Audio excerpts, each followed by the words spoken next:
Hey guys, Scott Boognut may be here. Now, it's been a long time since I've done one of these, but... Shut the fuck up! How can you even see him? It's dark in here! Whatever, welcome to my anime reviews. Basically, every week I'll review another season of an anime or another new anime and give you guys my opinion because, because I can. And this week is, well, for the next few weeks, is gonna be pretty special because we got my nigga Rashomon up in this place. I'm sorry! Alright, but yeah, we got Rashomon up in this place. Why? Because my laptop is still pooped and we're using his. So, thanks the black man. Also for taxes. I wasn't noted that there'd be taxes! Okay, so this week's anime is the second season of The World God Only Knows. Yes, I know I recently reviewed the first season, but with the manga ending soon, I really wanted to get this out because I do really want to review the third season, my favorite season, and because it's my favorite season, Rashawn, where'd you go? Where are you going? Okay, so, forget about it, he's... Get out of here, go! So, like I was saying, the anime is ending soon. Rashomon, I made recently, watched the whole series, and he really enjoyed it, so he has some good opinions about that. And maybe this will become popular enough for them to plan to make the fourth season of the anime because the manga and the anime aren't fully caught up to each other. So, let's actually get to the actual review parts of this thing. Alright, so, like usual, I'll be explaining the most important parts of this anime, like the character, story, setting, relationships, voice acting, animations, music, and the genre. Now, we will be talking about the English dub just a bit, but we're going to be talking about the English sub much more because the English sub is what me and Rashomon watched in first. The dub, the dub isn't bad. Rashomon hasn't seen any of it, so I'll be the one who's talking about it most, but, it's not as good as the sub, so it's mainly going to be over on the sub side. So, Alright, so let's start with the genre. This anime is mainly school life and mainly romance. A little bit of comedy. It's mostly fucking hilarious comedy.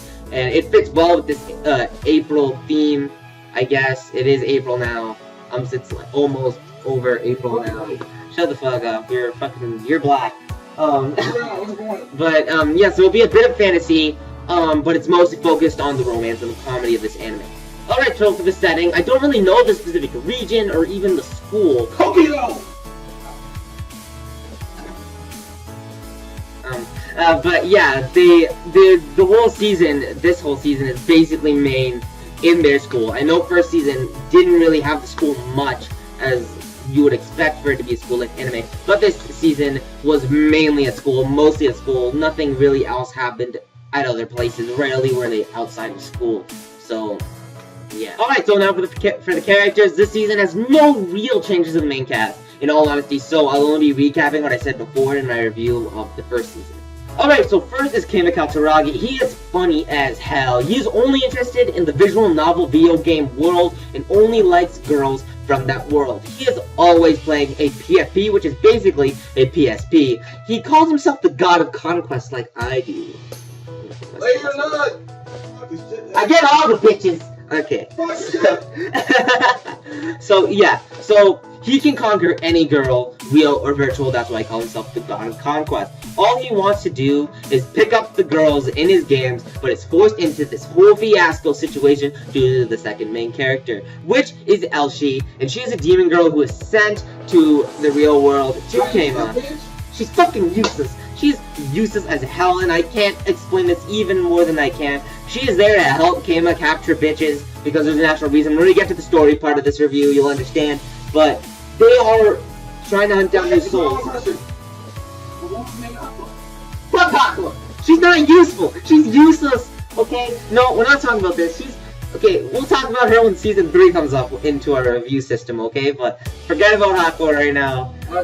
Pretend Aqua existed. She never existed in the first place until Season 3 as an important character. But yeah, like I was saying, Elshi is useless unless told by Keima to do something specific. So, really, she's kind of like a side character, not really a main, but I'd consider her a main because she's in every single episode, unlike some people. So, yeah. Alright, now for the story. It's basically like the first season, not much differences. Keima accidentally makes a contract with Hell, and now he has to capture loose souls hiding in girls' hearts, and the only way to get them out is to make them love him, with the help of Elshi, who is dumb. Let's not talk about her. Although... Who's Kitty in the series? He hurt himself. Although they do forget everything about the conquest after the Loose Souls release. The season is him, Keima, and Elshi doing the same thing, but the twist is there are less girls in this season. Instead, they take more time on specific heroines that are not important to the plot, but moreover, they are the more favoritist of the whole show, and they expand on their stories for a few episodes, and that's really all there is for the story. Now for the animations. There's no real change from the first season, which I enjoyed, so there was no problems really. They were bright and colorful, and they were great. And now for the voice acting. The voice actors were great and memorable like the previous season, and the girl voice actors this season were memorable as well, which makes it so much better. It's so much better. Do you have anything to say? Voice actors? Oh, no, I'm not the The guy, you know what he's talking about. Now, the music for this season was amazing, and the theme song was amazing, and the background music was amazing, and the sound effects were amazing. I can't diss at all here. I also like the ending too. No, I can't. Get your dick away from my face. Ah, no, don't do it! My sunglasses were stolen. Shut! What? My glasses. What? Fine. You know, I can do this without the glasses. You know, I'm so bad conquest. You know, I love all bitches. Right? Now for the rating part of these reviews. As a rating. Glasses. Come on, you only got conquest. You know, you go. There you go. What? I've been robbed. Ah! Looks like the god of conquest has returned. No, don't do this. Okay, so as a rating, I'll split up into 5 different categories: the voice acting, animation, story, characters, and the overall enjoyability. Alright, voice acting, 20 out of 20. The voice actors this season did a very good job, and I found the quality the same, if not better than the previous season. So overall, it was really great. Animations, 19 out of 20. The animations this season were pretty much the same, but I feel the background started to get more detailed. Book the last season. We're not talking about the last season. Oh, alright. He's open. Go back to your porn in the corner. There's not a corner in the corner. But like I was saying, I felt the background started to get more detailed, which I enjoyed, but the backgrounds only show little in comparison to the characters, but in reality, I still like them enough to give it a higher score this season. Story, 18 out of 20. Alright, so to me, this is where it kind of dropped. This season's story was basically like the first, but my problem was that the pacing didn't work well with me. The amount of heroines this season was small, so they had to make it, and I say this because it is faithful to the manga. They had to lengthen the span on specific capturing souls, like 3 episodes each, and they were filler episodes, really. So that's the only reason it dropped for me. I liked the fast pace of the previous season much better. How many heroines did they even have this season? Well, like 3 or 4. Yeah, they had like 3 or 4. I went more like 3 until like random 50. Yeah, and then there was like the first season had like 7, more than 7. They had a lot the first season, but this season didn't have much. And I know that it's faithful to the manga, and because of it, it's faithful to the manga. The span between where season 1 ended and where the manga starts its new arc season 1 ended and then season 2 ended. There's not much heroine, so they had to expand, but it didn't work well with me. That was the only problem I really had with the story. Characters, 18 out of 20, so this section is only really for the heroines this time, because... No! She doesn't count! Oh wait, I think it was this time. Awesome. Shut the fuck up. But because Keima and Elshi were reviewed in the last season, I'm not going to be talking about them. This season's heroines were some of my favorites, except for Hakwa. She doesn't count. Don't talk about her. She doesn't count. Okay, right, Michelle? No, she doesn't. No. But this second season's heroines were some of my favorites, and that's why I got a high score. The only problem I had was the lack of heroines of this season. I know it's how the manga went, so it couldn't be helped, but it still didn't compensate well.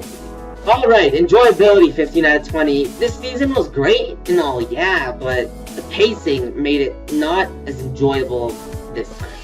There was not much else I can say here. So, now before I start adding up the points, there is two things I want to talk about. First, I'm going to let Rashomon get here and let you guys know his opinion of this whole season as a whole. So, So my personal opinion about the series is like, as much as the first season is pretty faithful to the thing, as I hear from Scotty B, but the pacing, as Scott said, was pretty damn horrible because you have three heroines, they switched up for 3 episodes, and I didn't quite care for the teacher and the other one in between, and the quiet chick was a bit weird. I know, I really liked the teacher, but the problem with the whole, some of it was, I didn't really like the karate girl. Like, I wouldn't mind the teacher if the teacher was in 3 episodes. Yeah, the teacher was like as we watch it, you could say came up, you could conquer this bitch in what? Not in 3. And then there was. And then Haku came in, which was completely useless. So Haku was 3 whole episodes too, and she was useless. And then Chiquito, she's important later, but she had 4 episodes. That's a lot for one heroine. That's a lot, and that's so pointless. So I kind of agree with the company who kind of butchered the pacing part because I love the soundtrack. Soundtrack's great. I have no problem with the soundtrack. The music is good. The theme song is crazy. Like I have no problem with the soundtrack and the voice acting. It's just the pacing that had the biggest what the fuck. I know exactly. Because when you watch the first season and you just go from one heroine after the other, they had so many heroines the first season.